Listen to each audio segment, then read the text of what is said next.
Welcome to Growing Younger podcast, where we guide you through your journey of reaching your fitness goals after 40.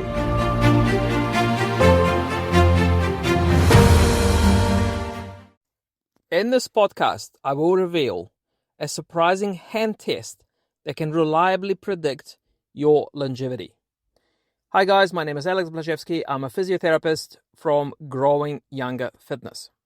So a couple of weeks ago, I was going through some medical research and I came across this finding that pretty much stunned me. I was genuinely shocked and surprised to discover this.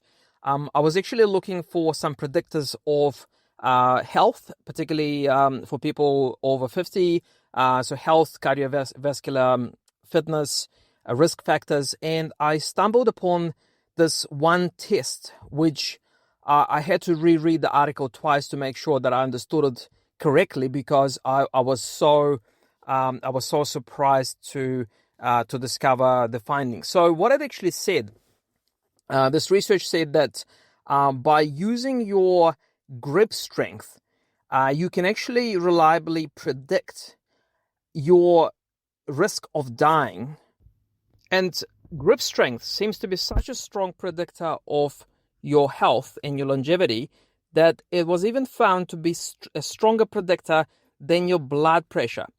And not only it can predict your risk of dying, but also it can actually predict the risk of developing cardiovascular disease. So basically it translates to your risk of getting stroke or a heart attack.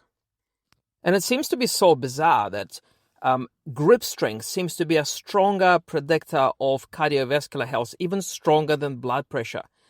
However, when we start breaking it down, and I was trying to find out what's the connection? Why is it that grip strength is such a strong predictor of death or longevity? And I think most authors agree that it's not so much because the grip strength somehow helps you live longer. It's just that the grip strength is probably easier to measure, and grip strength is an indicator of your overall conditioning, muscle strength and conditioning.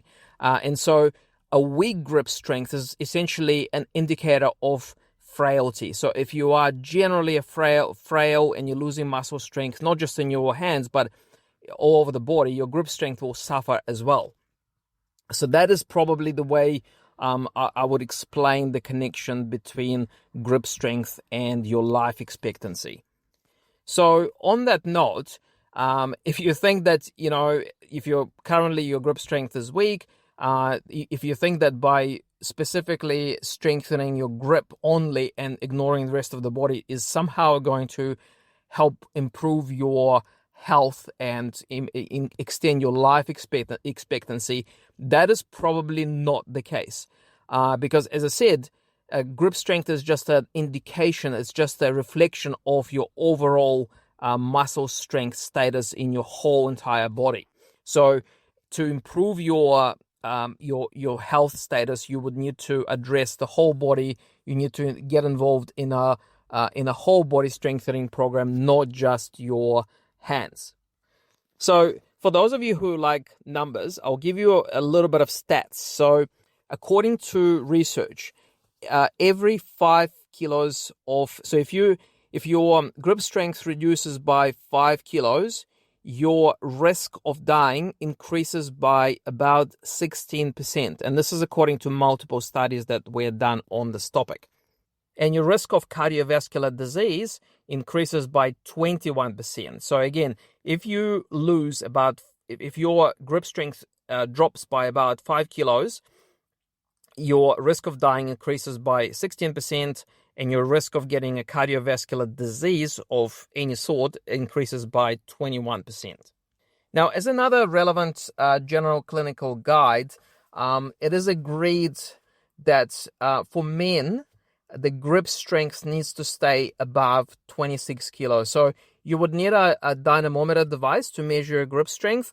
So these devices, they come in different shapes and sizes. Some of them are electronic, some of them are the old-fashioned mechanical devices that you can find. But basically, if you are a male, your grip strength needs to be above 26 kilos. If you're a female, the grip strength needs to stay above 18 kilos. But these are just general clinical guidelines. It doesn't mean that your life expectancy drops off the cliff if suddenly your grip strength goes below this threshold.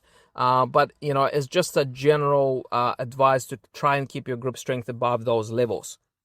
Now, another relevant and interesting finding from these studies is that not only your grip strength is important for your life expectancy or life longevity, it is also the direction. So, for example, if you are someone who currently has very weak grip strength, but all of a sudden you start to exercise, you start to strengthen your body, and little by little your grip strength starts to improve.